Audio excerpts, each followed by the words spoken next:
Morning, কেমন আছো সবাই? আশা করি সবাই সুস্থ আছো, ভালো আছো। আমিও সুস্থ আছি, ভালো আছি।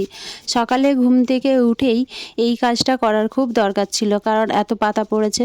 আমার একদমই অপরিষ্কার থাকতে ভালো লাগে না, আর ঘুম থেকে উঠে যদি দরজা খুলে দেখি চারিদিক নোংরা হয়ে রয়েছে, আমার তো সত্যি বলতে একদমই ভালো লাগে না। তাই আজকে অনেকটা সকাল সকাল উঠেও গিয়েছি। উঠতে যখন অনেকটা লেট হয়ে যায় তখন সব কাজগুলো সমানভাবে করে উঠতে পারি না। যেগুলো সকালে তাড়াতাড়ি করার দরকার সেগুলো একটু বেলাই হয়ে যায়। তো উল্টো পাল্টা হয়ে গিয়ে কাজগুলো এগোয়। কী করব, যেটা আগে করা সেটা আগে করতে হয়, যেটা পরে করা সেটা পরে করি। এইভাবেই তো সংসারের সমস্ত কাজ করে নিতে হয়। তো যাই হোক, সকালে তাড়াতাড়ি উঠার কারণে এই একটা কাজ আমার এগিয়ে গেল, না হলে এটা বিকেলবেলা বা দুপুরবেলায় করতে হতো। তো অনেকটাই তোমরা দেখে বুঝতে পারছো যে কন্ডিশন কীরকম আছে, অনেক পাতা পড়েছে। তো এগুলো একটু পরিষ্কার টরিষ্কার না করলে হয় না। আর প্রচুর ধুলো উড়ছিল, তাই মাথাটাকে সেফটি করেছিলাম, কারণ ধুলো উঠলে আজকে আমি আর শ্যাম্পু করতে পারবো কিনা তা জানি না। তো যার কারণে আমি আজকে অনেক কাজ আছে, এত তাড়াহুড়ো করে কখন কি করব জানি না, কিন্তু তবু এটা করা খুব দরকার ছিল, কারণ একদমই ভালো লাগে না। আর ভয় করে কোথায় কি পোকামাকড়, এখন গরম পড়ছে তো তোমরা তো জানোই গাছপালা থাকলে পোকা অনেক রকমের আসতে পারে। তো সেই কারণে না আবারও করা। সকাল সকাল এটা করে চলে যাব স্নান করতে। ঘরে বাইরে সমানভাবে সারাটা দিন কিভাবে যে কেটে যায় আমার, আমি আর বুঝে উঠতে পারি না। না পারি নিজেকে সময় দিতে, না পারি অন্য কিছু করতে। তাই অনেকটাই অসুবিধে হয়ে যায়, তবু সব কিছুর সাথে করে নিতে হয়, কিছু করার নেই। তো দেখছো কতখানি ধুলো উঠছে আর অনেকখানি পাতাও জমেছে। শুনছি আবার ওয়েদারটাও খারাপ হবে, সেই কারণে আরও বেশি, কারণ পাতাগুলো ভিজে গেলে না ঝাঁট দিতেও কষ্ট হয়, শুকোবে না। আর না শুকনো হলে এগুলো জ্বালাতেও অসুবিধে হবে, আর না জ্বালালে লাগবো কোথায়, অনেক রকম অসুবিধা। তাই জন্য এগুলো একটু ঝাঁটটাট দিয়ে পরিষ্কার করে একটা জায়গায় জমা করে পুড়িয়ে দিলে ব্যাস মিটে গেল, পরিষ্কার হয়ে গেল চারিদিকটা। তো সকাল সকাল সমস্ত কাজ করে নিয়ে স্নান টান করে পুজোটা করে নিয়েছি। আজকে অনেক দিন পর পুজো করলাম, পুজোটা করে অনেকটা শান্তিও পেলাম। তো দেখো, এই আমার ঠাকুর পুজো হয়ে গেছে কমপ্লিট। পুজো করার পরে আমি ভাবলাম যে একটু অন্য কাজগুলো করব, কিন্তু মাথাটা হয়ে গেল গরম। মা তাড়াহুড়োয় মশলা বাটতে গিয়ে মশলার বাটির ঢাকনা খুলে গিয়ে গোটা চারিদিকে ছিটকে গেছে। আমি যদি এই ভয়েসটা দিতাম তোমরা অনেকখানি রাগ করতে আমার ওপরে, কারণ আমি অনেকখানি রেগে গিয়েই কথাগুলো বলেছিলাম আর ভিডিওটা করেছিলাম। এই বিছানার চাদর থেকে শুরু করে সোফাতে যত শীতের জামা কাপড় আমি কেচে রেখেছিলাম সব ওই আদা রসুন বাটা পেস্টে ভর্তি হয়ে গেছে। এই দেখো বিছানার চাদর তো পুরো ভর্তি, আমি তো তুলে ফেললাম চাদর জামা কাপড়। এখানে তো দেখো অবস্থা, দেখো এগুলো সব আমাকে এখন পরিষ্কার করতে হবে, এগুলো সব পর্দা টর্দা সব কাচতে হবে।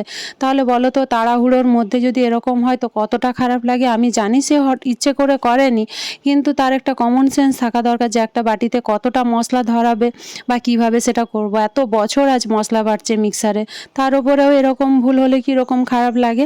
আমার সত্যি বলতে অনেকটাই রাগ হয়েছিল যে তুমি বাড়তি কাজটা করে ফেলেছো, এবারে আমাকে কতটা পরিষ্কার করতে হবে বলো। সারাদিন না আমি পারি না ঘরে বাইরে সমান তালে দৌড়াছুটা করতে, শরীরও দেয় না আর আমার মাথাও খারাপ হয়ে যায়। সব কাজগুলোই তো সঠিকভাবে করতে হবে, একটু ভুল হয়ে গেলে আমাকে অনেক কথা শুনতে হয়, যেগুলো আমার একদমই ভালো লাগে না। এখন আর কথা শোনার পক্ষপাতিতে আমি নেই, কথা কেউ আমাকে শোনালে না আমার খুব কষ্ট হয়, রাগ হয় না, হয় অনেকখানি কষ্ট। যে তাই সত্যি কথা বলতে আমি অনেকটা রেগে গিয়েই এই মাকে বলছিলাম যে তুমি এগুলো কি করেছো, এগুলো আমাকে এখন পরিষ্কার করতে জীবন বেরিয়ে যাবে। আর অনেকগুলো কাচা ধোয়া, আর এই শীতটা কমে গেছে বলে না শীতের সমস্ত জামা কাপড় আমি কেচে সোফার মধ্যে রেখেছি, এখনও এগুলো তোলাও হয়নি, সেই সমস্ত কিছু ভর্তি হয়ে গেছে। জানো আমি কি বলবো তোমাদের প্রথমেই দেখালাম যে দেখো সোফার ওখানের কন্ডিশনটাই কি। মা এখানে এসে একটু করে মোছার চেষ্টা করছিল, আমি আবার রেগে গিয়ে বললাম তুমি রেখে দাও আমি আমার করে নেবো। তো চুপচাপ সে চলে গেছে, আর কিছু করেনি, কারণ এগুলো পুরো মিক্সার ধোয়া, মিক্সারের যে শোকেস টোকেসের জায়গাগুলো সমস্ত কিছু এরকম ভরে গেছে মশলাতে, পুরো ঘরে ছিটকে গেছে মশলা, দেওয়াল টেওয়াল সব আমাকে পরিষ্কার করতে হয়েছে। আর এগুলো হচ্ছে ওলকপি, এগুলো একটা ভাই আমাকে দিয়ে গিয়েছিল, তাই আমি রান্না করলাম। আর উপরে আমাদের বাড়িওয়ালা জেঠিমাকে দুটো দিয়েছি, আমি একটা করেছি, ও তিনটে দিয়েছিল। তো আমি সত্যি কথা এগুলো অত বেশি খেতেও ভালোবাসি না, রান্না করতেও ভালোবাসি না। তো যাই হোক, তাই জন্য আমি একটা রান্না করলাম, উপরে জেঠিমাকে দুটো দিয়ে এসেছি। আমি অলরেডি রান্না করে নিয়েছি, তাই তোমাদের সাথে শেয়ার করতেও ভুলে গেছি। যাই হোক, তো এইখানে কি হয়েছিল, আমি যে ওয়াইফাই কানেকশানটা নিয়েছিলাম তার এই তারগুলো না সব বাইরে ওরা ফেলে রেখে দিয়ে চলে গেছিলো। জিনিস নষ্ট করা তো ঠিক নয়, তাই আমি এগুলোকে নিয়ে এসেছি। এটা আমার কাপড় মেলার কাজে হলেও তো লাগবে, কখনো কোনো কাজে লেগে যাবে।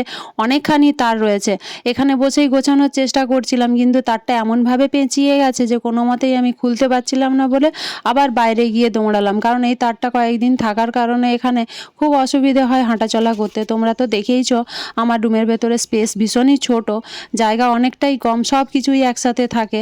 তো যার কারণে একটু জিনিসগুলো গুছিয়ে না রাখলে খুব অসুবিধা হয়। আর কয়েকদিন ধরেই আমি ভাবছি আমাকে অনেকটা ঘরটা গোছাতে হবে, কিন্তু আমি আর সময় করে উঠতে পারছি না।